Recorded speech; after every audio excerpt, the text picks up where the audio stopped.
Hello students, this is Dr. V. Premila Priyadarshini here with you from the Department of Food Service Management and Dietetics, Avinash Lingam Institute for Home Science and Higher Education for Women to teach you on the topic pre-testing of questionnaire.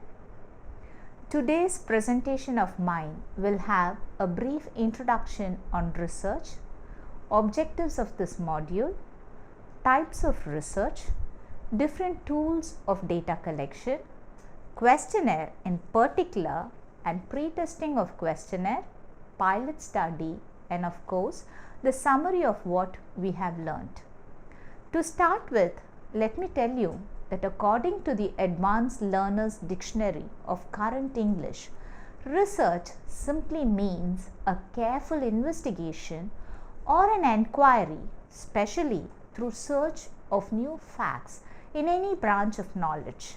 Also, according to Clifford Woody, research comprises of defining and redefining a problem, formulating a hypothesis or a suggested solution, collecting, organizing and evaluating a data, making deduction and reaching a conclusion, and at last carefully testing the conclusion to determine whether what you have formulated as hypothesis fits in or not.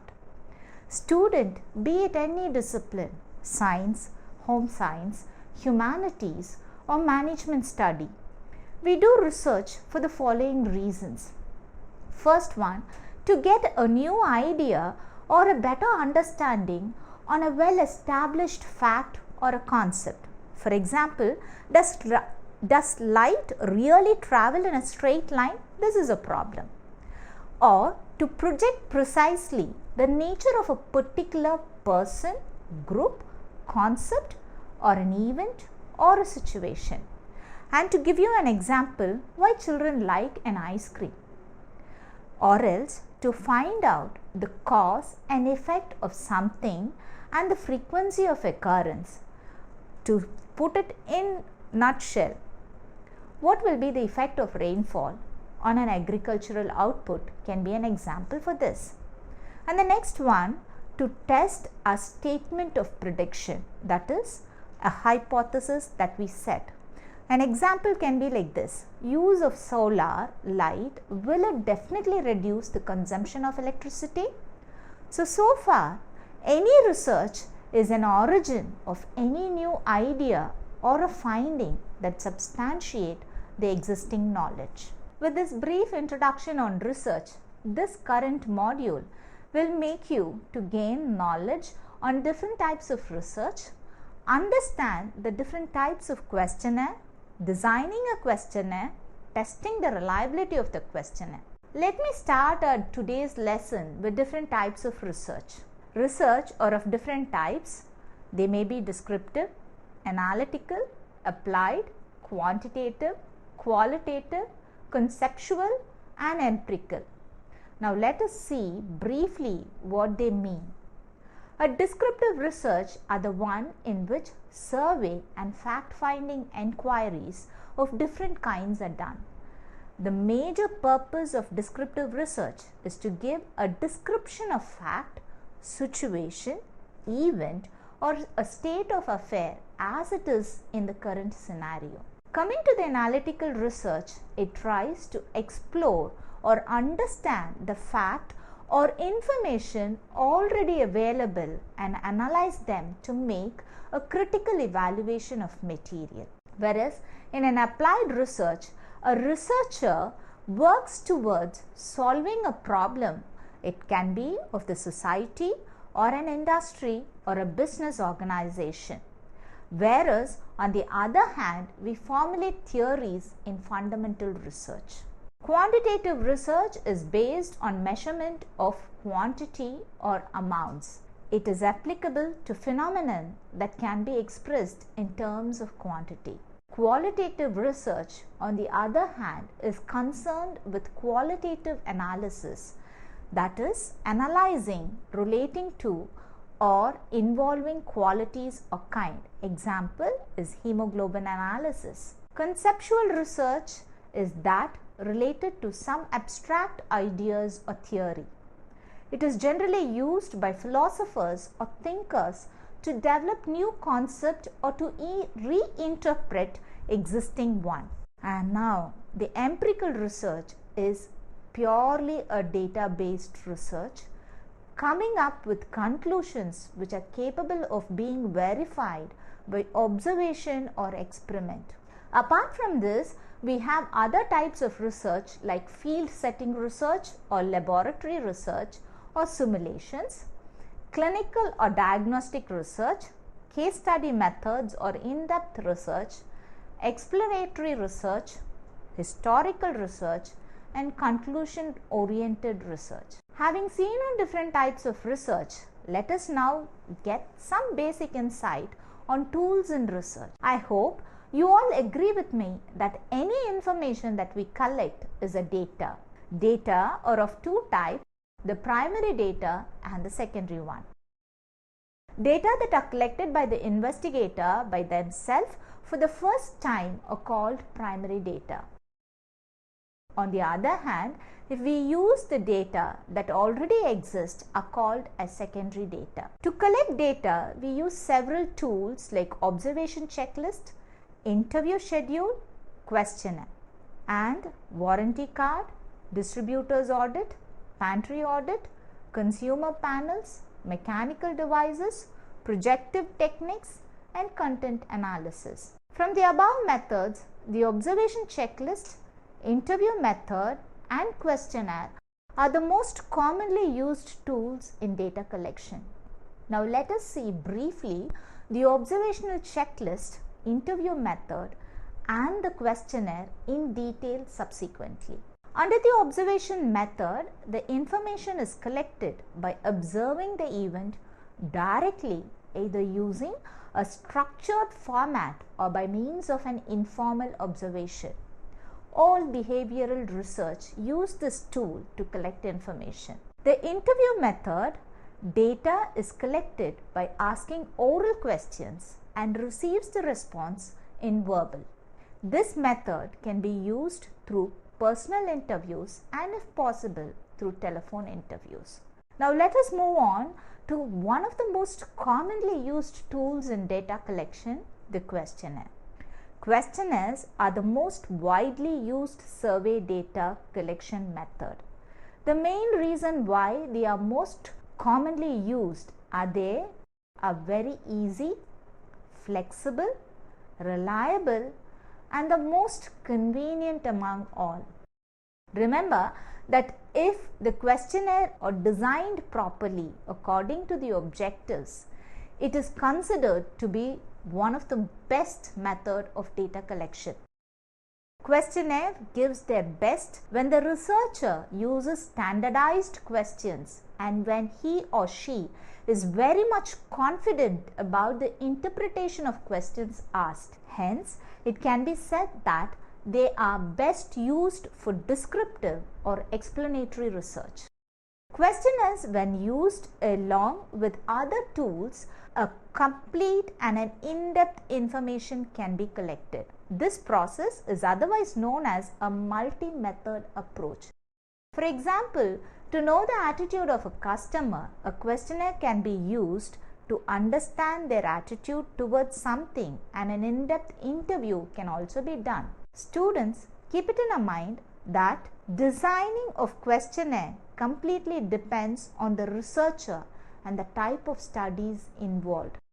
The type of questionnaires required is based on the amount of the involvement of the respondent in completing the questionnaire.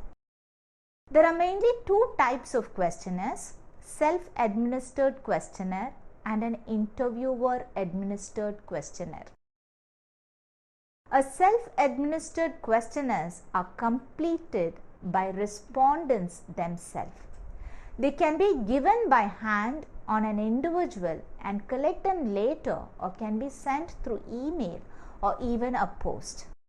Nowadays, many apps and websites have been developed to conduct a survey using questionnaire, whereas the respondent can fill in the questionnaire using their smartphone itself. On the other hand, Interviewer administered questionnaires are filled up by the interviewee or the researcher after knowing the respondent's response. They are more reliable and complete when compared to self-administered questionnaire. These types of questionnaires can be administered and filled up through telephone interviews or a proper structured interview schedule. Never forget that the type of questionnaire to be chosen depends on various factors. Some of the factors includes the type or characteristics of the sample group. That is, the selected respondent should be able to answer the questionnaire by themselves if you want to use self-administered questionnaire. In rural places, if a survey should be conducted, then the use of an interviewer-administered questionnaire can be used. The second one is the particularity. The selected type of questionnaire should give valid answer but not distorted one. The answers given to these questions should be useful to the surveyor and in some or other way. The third factor that we have to consider is the sample size of the study. For a larger sample size of the study, self-administered questionnaires are preferred as the larger number of population is included and time constraint will be there. The fourth factor is the type of question. If any kind of complicated questions or scientific questions are presented, the questionnaire filling would be little difficult to the respondent. Hence, the interviewer would be filling the questionnaire. Total number of questions. If the total number of questions is small or less, it is better preferred to interviewer to fill it.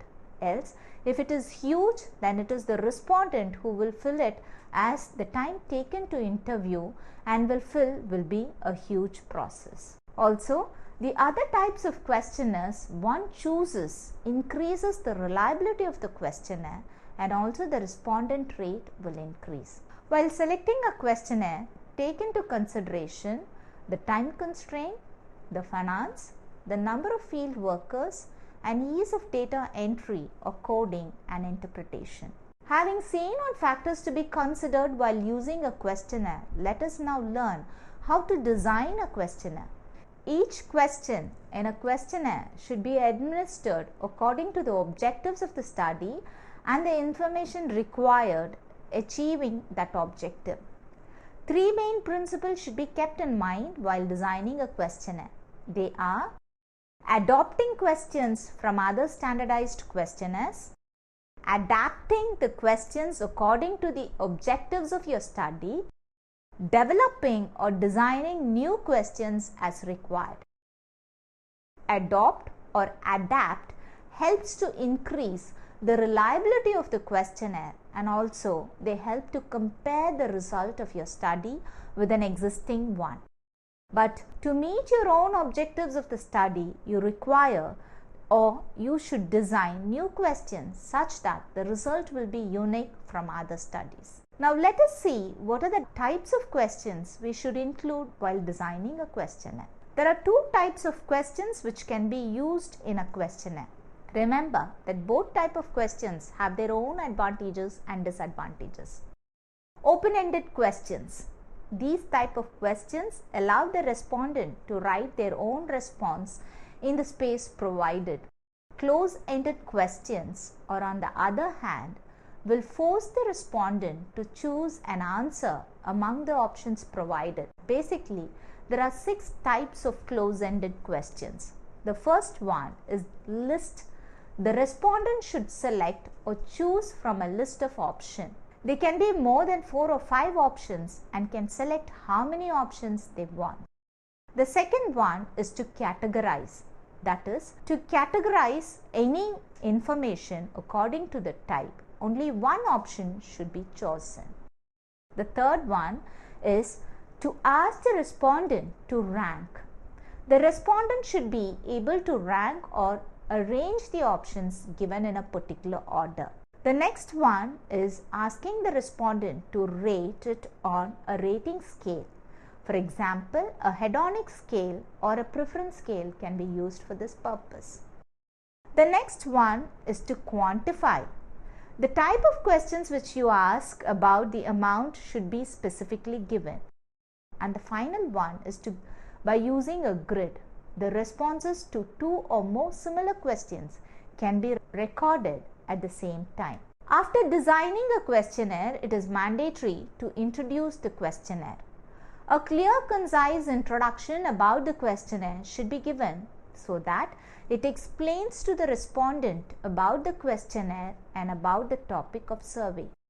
This will help the respondent to have a small idea about the survey and the purpose of filling the questionnaire. This introduction, therefore, should include clearly the title, the subtitle which speaks about the nature of the title, and a logo or design which attracts the respondent.